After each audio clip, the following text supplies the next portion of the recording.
ფეხბურთის საერთაშორისო ფედერაციის FIFA-ს პრეზიდენტის ჯანი ინფანტინოს განცხადებას საერთაშორისო საფეხბურთო ტურნირებზე რუსეთის მონაწილეობის აკრძალვის გაუქმების შესახებ უკრაინაში მძაფრი რეაქცია მოჰყვა. ბრიტანულ ტელეკომპანია Sky News-თან ინტერვიუში ჯანი ინფანტინო ამბობს, რომ რუსეთისთვის დაწესებული აკრძალვის გაუქმებას განიხილავს, რადგან მას დადებითი შედეგი არ მოუტანია და მხოლოდ იმედგაცრუება და სიძულვილი გაზარდა.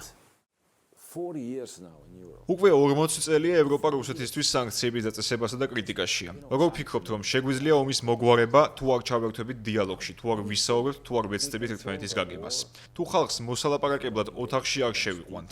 სხვადასხვა ტიპის აკრძალვებს ყოველთვის ვეწინააღმდეგები, ასევე ვეწინააღმდეგები ნებისმიერ ბოიკოტს. ვფიქრობ, რომ მათ არაფერი მოაქვთ. პირიქით, ისინი უბრალოდ ხელს უწყობენ სიძულვილის გაღრმავებას. არასდროს მსმენია, არასდროს გამიგია, რომ ბიზნეს ბოიკოტი უნდოდეს, ან პოლიტიკური და დიპლომატიური ურთიერთობების ბოიკოტი არსებობდეს. მაშინ რატომ ფეხბურთში? სინამდვილეში ჩვენ ბოიკოტის საპირისპირო ვართ. ჩვენ ხალხი უნდა გავაერთიანოთ. მსოფლიო ჩემპიონატზე 500 მილიონი ადამიანი ცდილობს ჩამოსვლას. ისინი ერთმანეთისგან განსხვავებულად ფიქრობენ, თუმცა სულთ მოსვლა, ერთად გართობა და დროის გატარება. FIFA-მ და UEFA-მ რუსეთის საფეხბურთო გუნდებს თავიანთი ეგიდით ჩატარებულ ტურნირებზე ასპარეზობა 2022 წლის თებერვალში. მას შემდეგ აუკრძალა, რაც რუსეთის არმია უკრაინაში შეიჭრა. თუმცა ახლა FIFA-ს პრეზიდენტი მიიჩნევს, რომ რუსეთის ნაკრებსა და გუნდებზე შეზღუდვა უნდა შეწყდეს, განსაკუთრებით ახალგაზრდულ დონეზე. რა თქმა უნდა, ეს უნდა გავაკეთოთ. ყოველ შემთხვევაში ახალგაზრდულ დონეზე მაინც ბავშვებისთვის. ეს ისეთი რამაა, რასაც უახლოეს მომავალში გაითვალისწინებთ და კრიტიკის მიუხედავად არსებულ მდგომარეობას შეცვლით?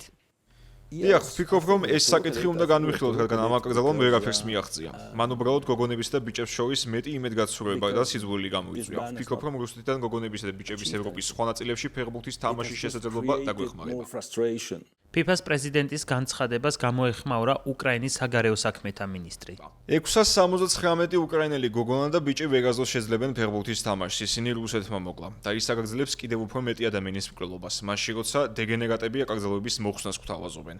მიუხედავად იმისა, რომ რუსეთმა ვერ შეძლო ომის დასრულება. მომავალი თაობები ამას 1936 წლის ოლიმპიადის მსგავს სირცხულად გაიხსენებენ.